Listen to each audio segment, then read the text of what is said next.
poor. All my life I've always been poor. I keep asking God what I'm for. He tells me, gee, I'm not sure. I started life as an orphan, a child of the streets. I forgot the lyrics, y'all. That's probably for the best, though. That's probably for the best for everyone. Bitch, did you not hear that I started life as an orphan, a child of the streets, Yes, until he gave me shelter, Yes, a bed, I did crust, hear that. bread, and a job. He treats me like dirt, calls me a slob, which I am. So I go downtown where the something. I do the whole kick line. By yourself. Oh my gosh.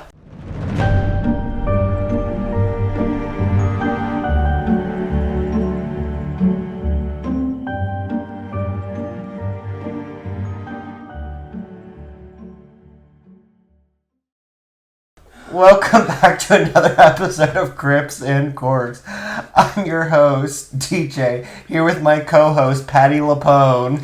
Yes, as usual, the rising Broadway star himself, here to entertain you guys every week as usual, except for that 1 week a couple weeks ago, but we're not talking about that. How are you doing, DJ? How's it going? I feel like it's been a while. It has, well, to us, it's been a while. Yeah. To them, it's just been another week. I'm fine.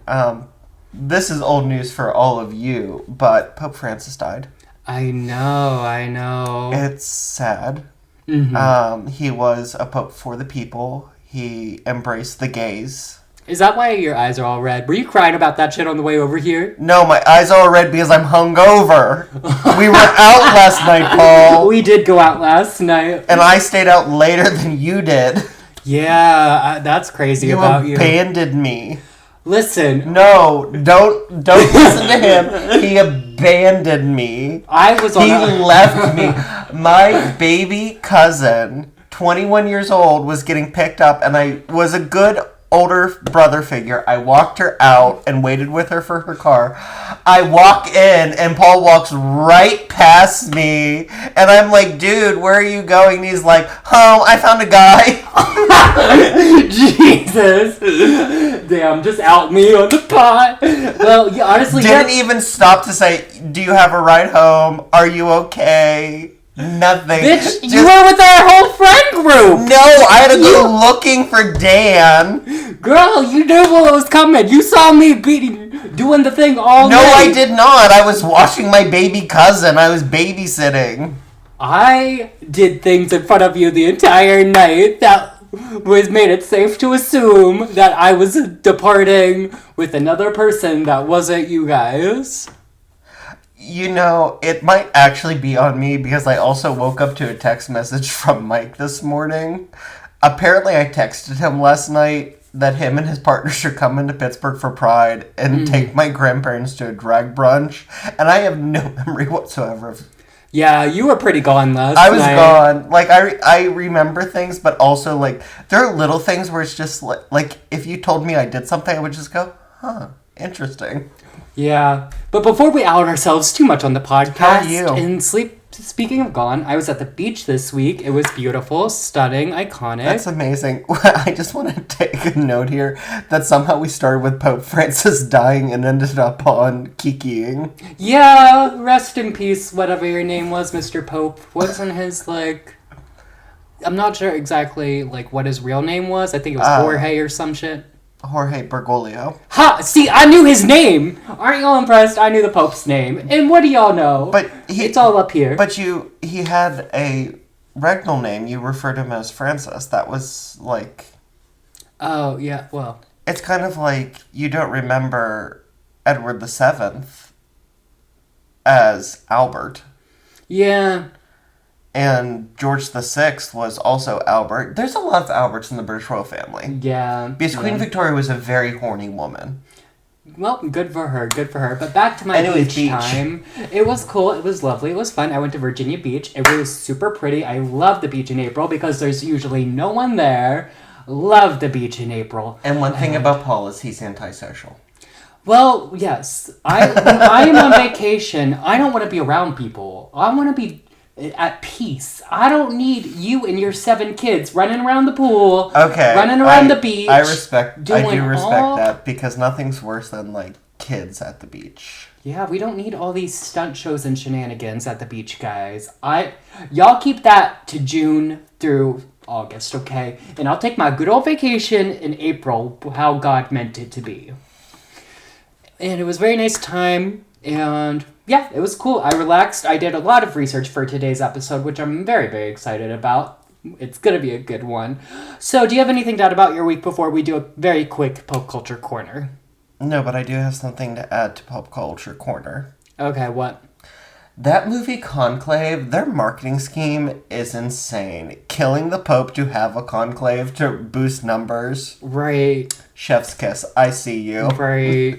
That's a joke. And honestly, I just know this next Pope is going to be awful. He is probably going to be the worst person alive. I just have this sinking feeling he's going to be homophobic, just the way everything's going. Because most of the cardinals who are voting, like 101 out of the 120 were appointed by Pope Francis. I don't know, girl. He was a diva. Yeah, I don't know. Anyways, we'll pop see culture what happens. The girls went to space. Katy Perry went to space. Gayle King went to space for women power, which no one asked them to do. No, they did not. Okay, you know what? They did not. Jeffrey Bezos blatantly used their femininity to popularize this. And they just went along with it. And they didn't go to space. They went to the edge of the atmosphere. Neil Armstrong went to space. Glenn went to space. They did not.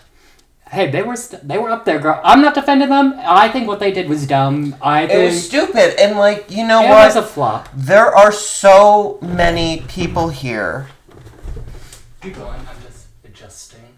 There are so many people here on planet Earth who need food, shelter, health care. Why is Jeffrey Bezos... Wait, is his first name Jeffrey? Bitch, I don't know. I don't know. Why is Bezos... Yes, Jeffrey Bezos. Why is he focusing on sending people to space for tens of thousands of dollars to make more money? You already have more money than God. Get over yourself, you prick. I agree. Honestly, you said everything I was going to say. There is no reason for those girls to be in space. There are other things they could do that could promote women power or whatever they were trying to do. And you know what? Gayle King, shame on you. You're supposed to be Oprah's best friend, and you did that? Shame. What do you think Oprah would say as her mouth's full of that bread? Just talking. Gayle, why are you doing that? Gayle, I just finished my 17th Weight Watchers journey and you're gonna do this on my time in need? Gayle, we can't all go to space. You can't go to space. You can't go to space. You can't go to space. We all can't go to space.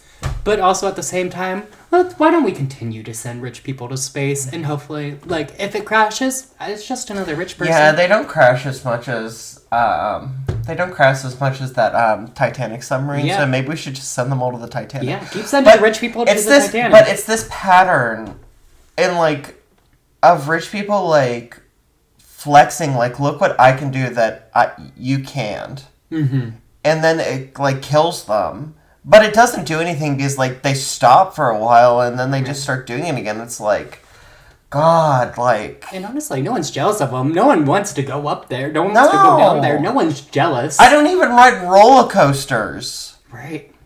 Yeah. Katie just stays in her flop era. I keep rooting for her, but she keeps letting me down. And also, like, her with that stupid flower...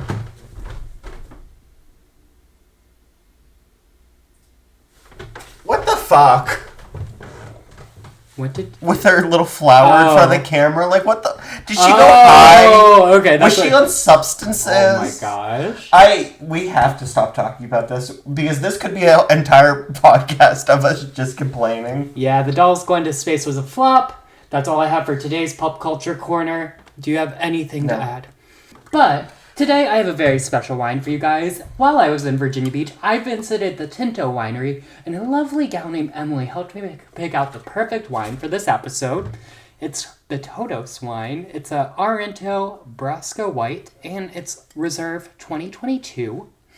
Now, it doesn't say much, other than it's a product of Portugal, which you're going to Portugal soon, so maybe this will be a nice interlude. See, what I did when I went to the winery, it was very empty, so I told my girl, I was like, hey, pour me a little bit of your favorite white and your favorite red. And this was her favorite white, and I really enjoyed it, so I got a bottle for us today. So let me give it a good old open, okay? Now again... Did you take the wine condom off? No, but that's okay. We don't... Yes, listen. You have to take the wine condom off. No, you don't. We're not barbarians. Oh my god. This place is a prison. Damn right, and I'm the worst goddamn jailer you've ever gonna meet. I guess I'm doing it. Get it out of there! Get it out of there, Deej! It's stuck in me, Deej! Quit finger-banging the dog. Your quit finger summon in the pooch purse. Alright, ASMR pour number 1.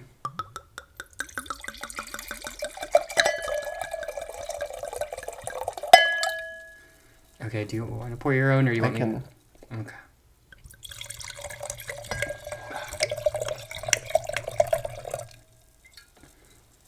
Alright. Smells wonderful. Cheers.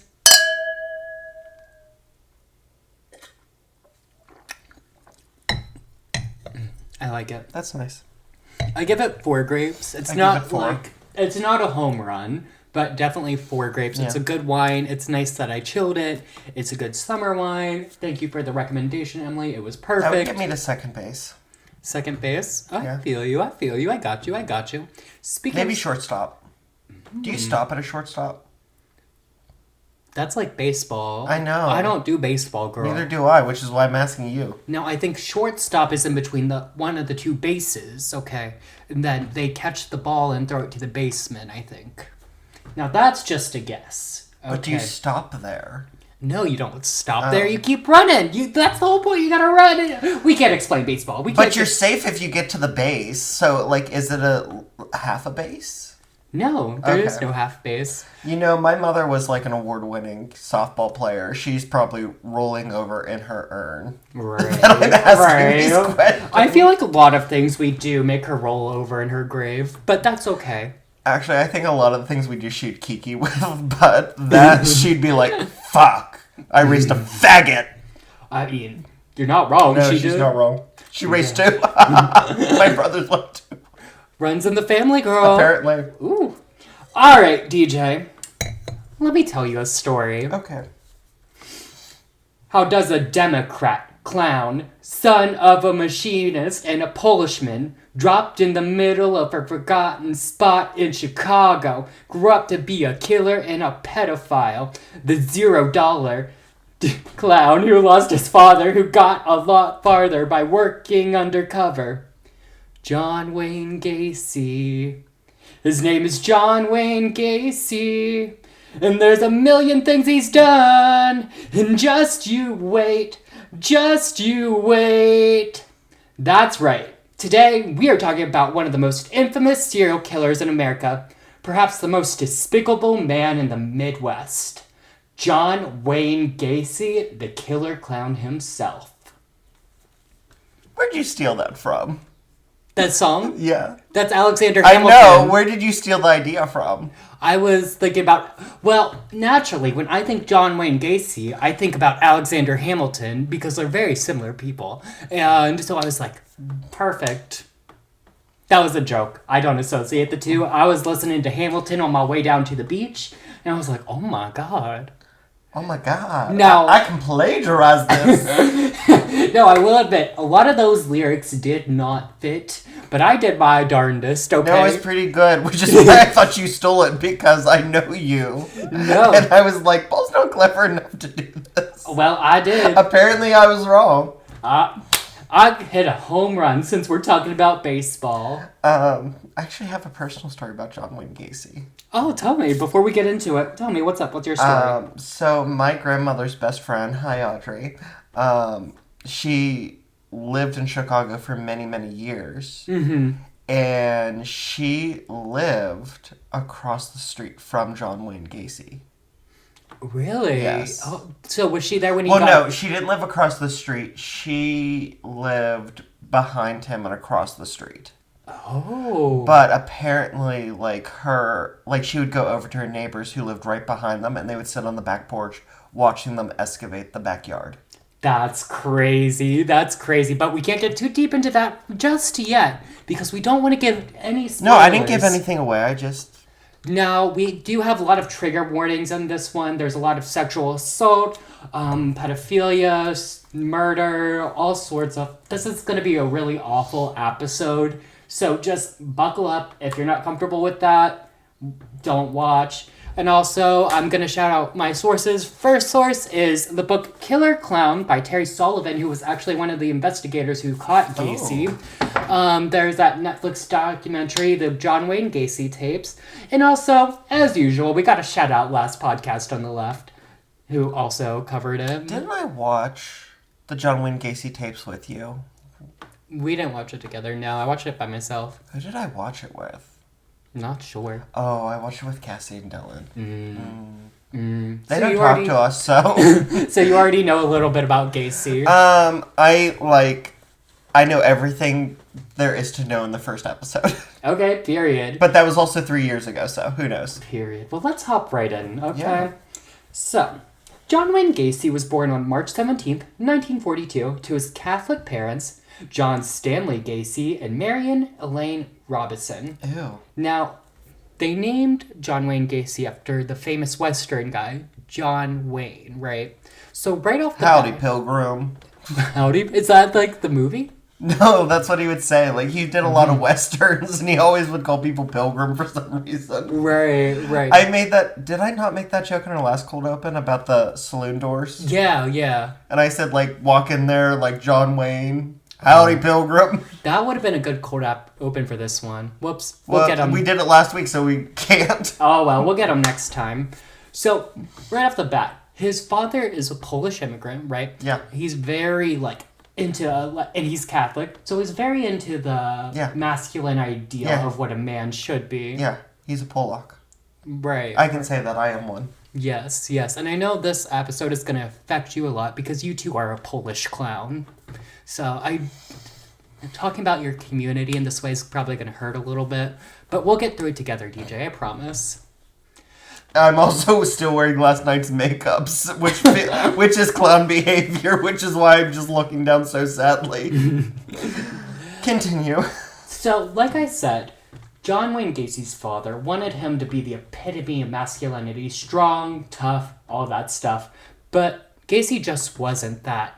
He was overweight, he was feminine, he was he loved spending time with his mom and his sisters. He was just he was that stereotypical, gay boy right off the bat. Being overweight didn't help. You said feminine and overweight, and all I could think of is, if you put a pig in lipstick, it's still a pig. Honestly, a pig in a blanket sounds real good. I'm very hungry. I haven't eaten since yesterday at lunch. Wait, I'll tell you what food I almost got us for this episode later. I'll get into it later. So, his father was also an alcoholic and was verbally and physically abusive. He would He would frequently taunt and make fun of Gacy for his feminine ways, calling him sissy, and saying he'd probably grow up to be one of those queers, right? Also, another thing one of the nicknames he had for gay people, his father, was a fruit picker. He would call them fruit pickers, and that's something Gacy would later pick up in life and would also refer to gay people as fruit pickers, because this ingrained homophobia into Gacy from an early age, even though he's femme himself. He's one of the girls, one of the dolls, one of the divas. Yeah, he was one of the dolls. Well, maybe not. Wait, what do you mean?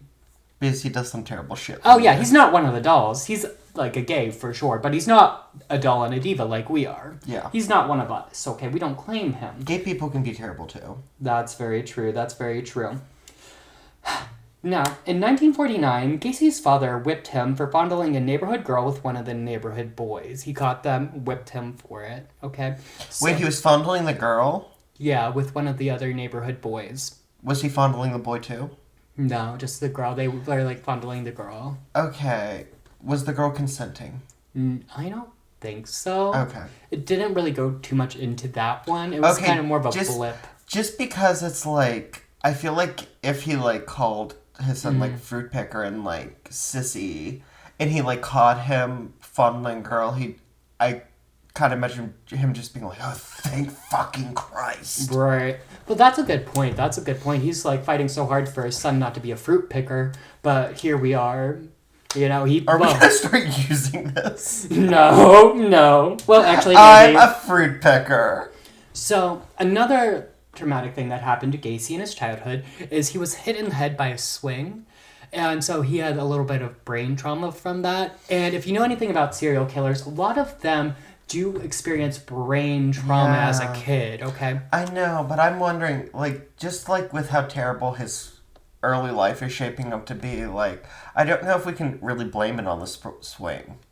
Well, we could also blame it on the fact that he was, like, molested a couple times by a family friend. Oh. Yeah. Some sources say it's a family friend, or sources say it's his uncle. So it could be one of those situations where it's like, oh, this is Uncle Pete, but it's just like your father's like longtime friend. And you know that's awful because you know if he did ever come out, like his parents would be like, it's because Uncle Pete molested you. Well, that's why he didn't tell his parents, actually, is because he was scared his parents would tell him that it was his fault he got molested. Yeah. So that's why he didn't tell his parents what was going on. So right off the bat here, we have a very traumatized kid, right? And now, despite all of the abuse and everything that came from his father, Gacy very much still looked up to his father. He would do anything to please him. Yeah, that's the weird thing about abuse. Yeah, he wanted nothing more in his life to please his father. So it's like this weird thing of your father is your abuser, but at the same time you want to please him and do everything. That's why like a lot of abusers like were a lot of victims because like you're not a survivor until you make it out of it. But that's why a lot of victims do stay with their abusers because like they crave like acceptance or love or affection, or they think maybe they're not worth more and that's all they're worth and things like this. Now also his father must have had even like a little bit of love for Gacy too, because when he was 18 in 1960 his father purchased him a vehicle but would continue his abusive ways by keeping the keys, and if Gacy did anything that he didn't like he would take his keys away. Now to combat this, Gacy secretly made a duplicate set of the car keys. Oh, I didn't know you could do that. Yeah, so he got a duplicate set of the keys, but of course his father found out, and this really pissed off his father, so when his father found out, he took off the disruptor cap from the car, which is basically part of the ignition, so the car wouldn't start. But as soon as his father put the ignition cap back on, Gacy hopped in the car and went to Las Vegas. Viva Las Vegas. Right. Las Vegas. He moved there with only $136 to his name in that car. And in 1960? Yeah. That's a lot of money in 1960. Bread was like a nickel. Okay, so maybe that was like $500 in our money. Yeah. Well, still like to live off of.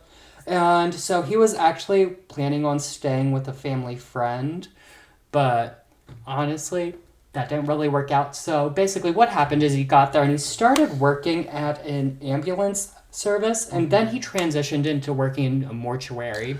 Yeah, that checks out. Yep, exactly. And eventually he ended up sleeping in a cot in the mortuary, like in the embalming room. And so he would sleep there, spend the night there. Things obviously didn't work out with the family friend / cousin that he was trying to live with. And he was diddling the corpses, wasn't he? Well, interesting you bring that up, because one night he would crawl into a coffin with one of the dead boys. This was a teenage boy.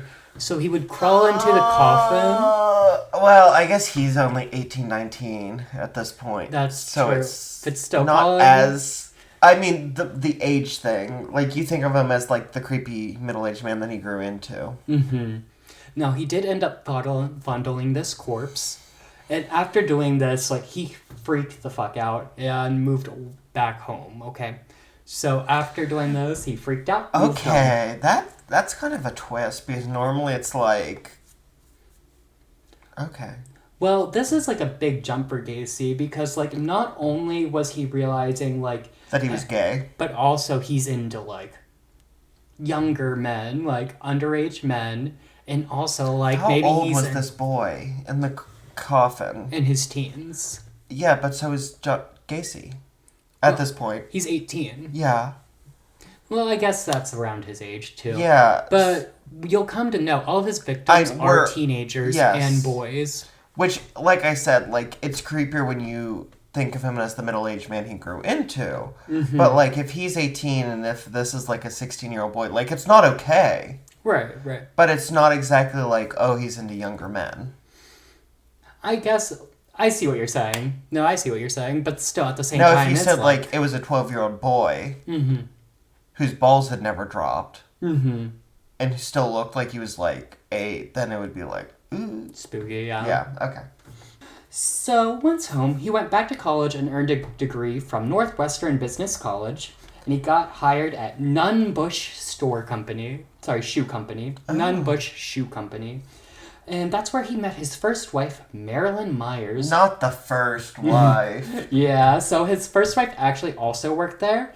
And so they both got transferred to Springfield, Illinois, where he joined the Gacy's, which is a group for young people 18 to 40, which is basically... You joined the what? The Gacy... Sorry, JC's. Okay. Sorry, I keep saying Gacy. I know you said the Gacy's, and I was like... Wait, he joined a group that's like his family's name? No, it starts with a J. It's super similar to Gacy, but it's the Okay. JC's. Okay. It's basically a group for young men to get involved with their community and establish leadership and connections in their community. Just a group of upstanding men, probably the top-notch men in their community. Can I be honest? What? It sounds gay. It is a little bit gay because... It sounds like a front for gay men to get together. It really is, because what you don't know... The front, okay, they're doing all this community service and stuff, but Gacy would play a big part of this. Which is fine. Like, doing community service and being gay. Yeah. Well, they would get together and drink alcohol and watch what they would call stag films back in the day, which is basically porn. And they would watch porn together and things. Gay porn? Straight porn? Straight porn, because they were still like men. They weren't allowed to be gay, like outwardly like that yet, especially in a group of people. But interestingly enough, JC's and the JC's, Gacy would have his second homosexual experience. Homosexual. Now, him and another JC would get drunk and fool around with each other, and it said that this was like an ongoing thing between the two, which... Not surprised. So he was fooling around on his wife with some dude in the JC's. He's exploring his homosexuality, if you will, in the JC's. So we're moving right along here after that. So after Gacy's marriage to Marilyn's father actually bought them 3 KFC stores for Gacy to manage. That's right. John Wayne Gacy managed 3 KFC stores. And that's what I was going to get us to eat, is KFC. I wish you had. I'm so hungry right now, but I forgot about that. That is so funny. One of the most prolific serial killers is just casually managing your local KFC. His father-in-law looked at him and said, "What's a good wedding present for you?"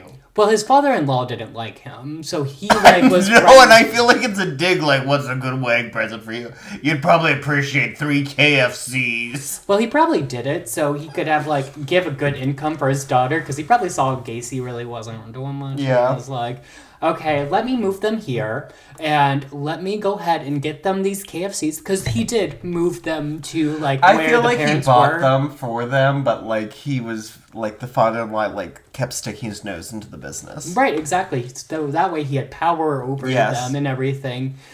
But this would earn Gacy a sizable income. He would make $15,000 a year, which is in 2025. That chicken's good. That's like $150,000 a year in 2025. That chicken's good. It is good. And I mean, if you're managing 3 stores, you're rolling in the money.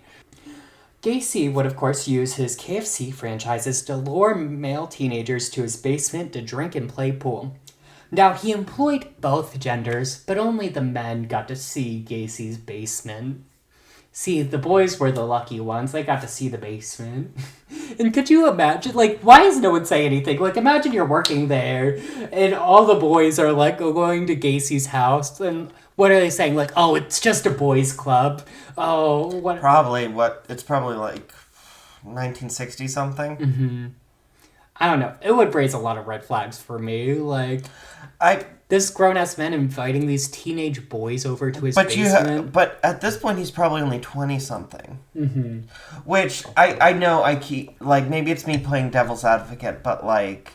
It's weird, but you also have to think, like... He's probably only, like, couple years, max a decade at this point, older than them. How long was he running them? Not... like that long, because I'll get to where like he had to stop running them. We'll get there. So he's probably like max 10 years older than them. But could you imagine being like 21 even and hanging out with a high schooler?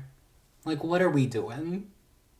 It's fucking weird. I'm sorry. It's weird to us, but remember in high school, like somebody older's like, hey, I want to hang out with you, and you think, oh my god. It's not weird to the high schooler, but, like, it's weird as an adult. Yeah, so, like, it's probably... That's why they didn't say anything, because it's like, oh, like, Mr. Gacy thinks I'm cool.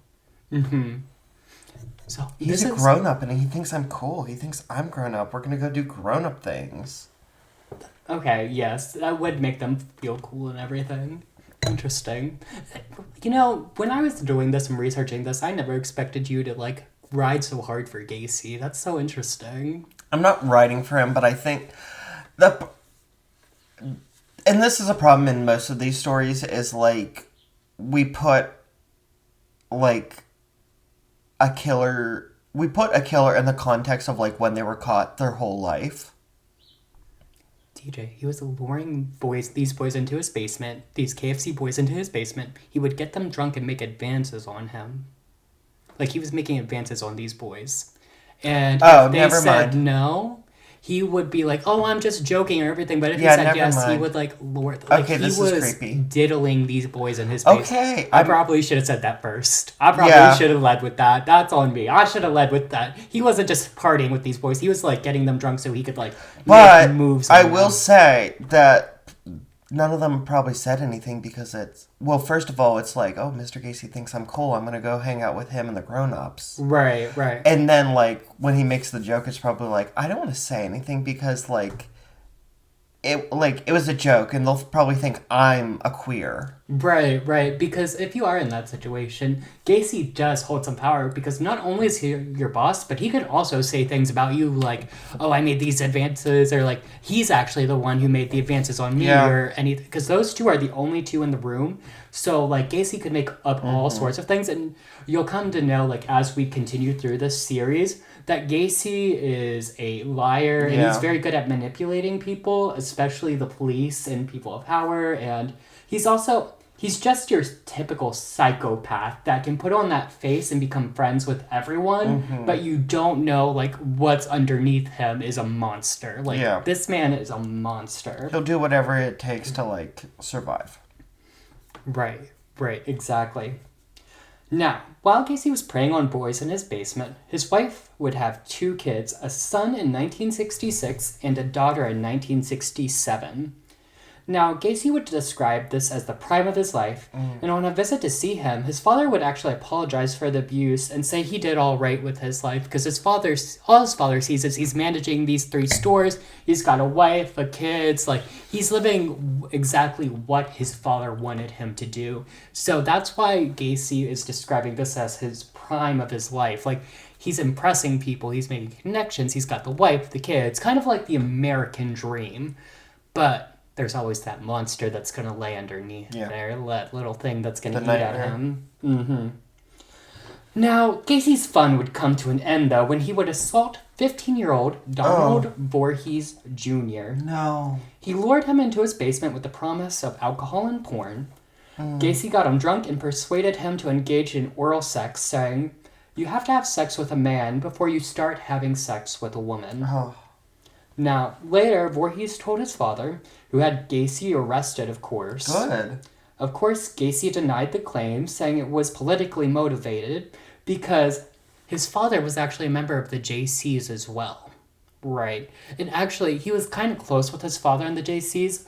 Gacy was, like, going to try and run for president of the JCs, and he asked his father, Voorhees' father, to be his campaign manager. Of course, that didn't pan out for obvious reasons. Yeah. And one interesting thing to note, too, while Gacy was in the JCs, he was pretty prominent in the JCs. He was actually, they named him Man of the Year one year. Oh. So he was doing good things in the JCs, and people really liked him.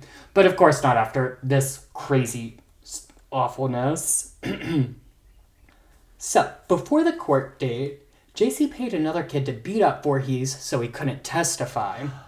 Now, of course, Voorhees, after he was beat up, he went right to the police. Yeah. The kid was caught, and as soon as the kid came in, he was like, of course. He spilled his guts. Right, he said, Gacy paid me to do it. And of course, that makes you look extremely guilty. Yeah. And Gacy's a fucking idiot for doing that. Like, Gacy, idiot, like, what did you think was gonna happen? Like, this kid is gonna, like, keep you... This kid has no reason not to tell the police that you... Because if he doesn't tell the police, he's gonna get in trouble. Like, what did he reasonably think was gonna happen here?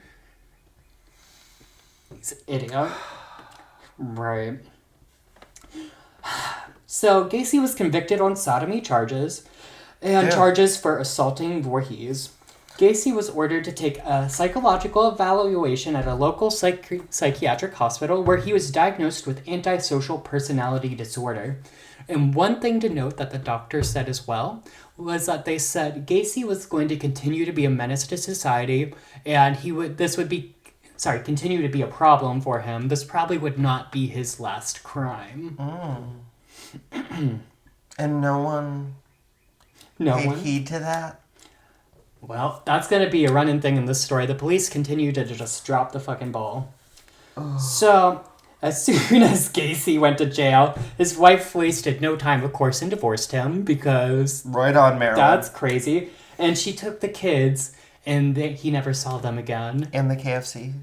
Oh, yeah, the KFC, they're done. After the divorce, the father's like, no, good, you're done. And plus, after this, he did go to jail for a while. Now, it is good to note that this was a 10-year sentence that he only served 18 months for good behavior. What? Which I will say, in the jail, he did do some good things. Like, he rose to head chef. Like, he was the head chef of the kitchen, which was a power move on his part. Because if you control someone's food and, like, no one's going to mess with you because you can spit in their food and everything. Yeah. It was a power move for him. And do you know what else I thought of? What? The fact that, like, in that 10-year sentence, a majority of those years was probably for the sodomy and not for the assault. Probably. Which sucks. I mean... Which is why, like, they probably dropped it so fast. It's like... But while he was in there, he did help build the first mini golf course in the prison. That's not a joke either. He built that mini golf course. They built a mini golf course in that prison. No, he was pretty well liked in prison. He only served 18 months of that 10-year sentence, and he got on out of there. Now, there were some stipulations to him getting out of jail that early. He did have a nightly curfew, and they also made Gacy relocate back to Chicago and live with his mom because, like I said before, when he got married, he moved Waterloo, Illinois. Sorry, Waterloo, Iowa. He moved to Iowa to be closer to the parents because that's what Maryland's parents, yeah. So he had to move back to Chicago and lived with his mother. So, which he did, and he did live with his mother for a while once moving back there. Okay. Now, almost immediately after going back there, in 1971, Gacy was charged with sexually assaulting a teenage boy who he lured to his house from a Greyhound bus station. Now, also in 1971, he was also charged with sexual battery and reckless conduct when he flashed a sheriff badge at a teenage boy and forced him into his car and forced him to perform oral sex on him. Jesus. Now, this would also That's kidnap and rape. Yeah, and impersonating a police officer, because what Gacy did is he bought a black Greyhound car, right? Greyhound is not the right word. He bought a black car. It's not a Greyhound. And it looked like a police car, and it had like a spotlight on it. And he would show up, he would roll up, he dressed kind of like an undercover policeman. He would flash his badge at this kid or kids and force them to get in his car. And actually later, when they would raid his home, they found a lot of like fake police badges in his room. So just take that as a warning, kids. Make sure it is actually a police officer. Do not get in the car unless you are sure this person is a police officer. Because people pretend to do crazy stuff like this. I mean, even... This is kind of side note. I heard a story where this woman, she was the ex of this guy, and she impersonated an ICE officer, went to the guy's current wife's place of work, and said, "I'm ICE and we're taking her," and she kidnapped her. And like... No! Yeah. She basically kidnapped her. So, make sure it is actually a person of the law before you get into the car with them, okay? This is very serious stuff. So, both of these charges would be dismissed when the first boy failed to appear in court, and the second boy tried to blackmail Gacy, and since he tried to blackmail him, they dropped the charges. Yeah. Don't blackmail anyone. Don't. Now, you might be asking yourself, though, like, why didn't they see the sodomy charge and be like, oh, there's something going on here? Well, this was a state... See, he was in Iowa at the time of the sodomy charge, and this was a time when states didn't really communicate. Like, police stations didn't really communicate with each other, so they weren't aware of the sodomy charge when these other charges were brought against him when he moved back to Chicago. So these two instances were in February and June, but in August, with financial assistance from his mother, he purchased 8213 West Summerdale Avenue, and him and his mother would move in. Now, this is the house where Gacy would commit all of his murders. Kind of like his very own little playground. A monster house, if you will. And this really begins his reign of terror. If you thought what we've been talking about so far has been awful, which it has been, it just gets worse from here, y'all. I hate that you called it his little playground. That's basically what it was for him. I know, it's just gross. Now, once moved into this new home, Gacy got engaged to his second wife, Carol Huff. Poor Carol. And shortly before the marriage, in July of 1972, Gacy's mother would move out. Now, the marriage was tumultuous, and Gacy would tell her that he was bisexual, right? Now, which she probably assumed because not only would he bring teenage boys into the garage late at night, but she also found gay porn and random men's wallets in the house. All of which Gacy would refuse to acknowledge when she questioned him about it and would obviously get angry. Now, it is important to note, also at this time, Gacy would start his very own company called PDM, which stood for Painting, Decorating, and Maintenance. So it was basically a construction company of sorts. And he would hire these young boys, and he would say that he was just hiring young boys because the older men were stubborn and stuck in their ways, where if he hired the young boys, he could train them how he wanted to, okay? So he's hiring these young boys and like in their teens, early 20s, and bringing them over to his house because again, he's the boss. Again, you want to come over, party, all that stuff. And so the garage was separate from his house, right? So the wife wasn't allowed in there, and anytime she even attempted to go in there, he would get pissed. Now, one day... No, Carol, it's my she shed! Not a she shed. It's my she shed. You're not welcome at my she shed. What? I said man cave. It's my man cave. It's my man cave. Carol, get out of my man cave. Oh my god, we're just being boys. Stop being so silly, Carol. Stop, Carol. Stop. You're being such a silly goose, Carol. Go have another glass of Chablis. But you know the craziest thing? Eventually she would make her way into the garage and she would find a mattress on the floor, mirrors on the ceiling. So like there were things going in there. So she saw that, didn't question. She ran? No ma'am. Well, what honestly... Did she run? She did not run because she stayed with them after Carol, that, of course. You ignorant slut. And you know, it got to the point where one Mother's Day, Gacy would tell her that they were going to have sex that night, and that would be the last time they ever had sex. And after what? that... How do you... Yeah. He said he said he's bisexual, then later he's like, we're not having sex anymore. Could you imagine, like, you know he said that, like, over, like, breakfast, like... Yeah. Like, newspaper. Carol, we're having sex tonight. This'll be your last. By the way, this is the last time we're going to have sex.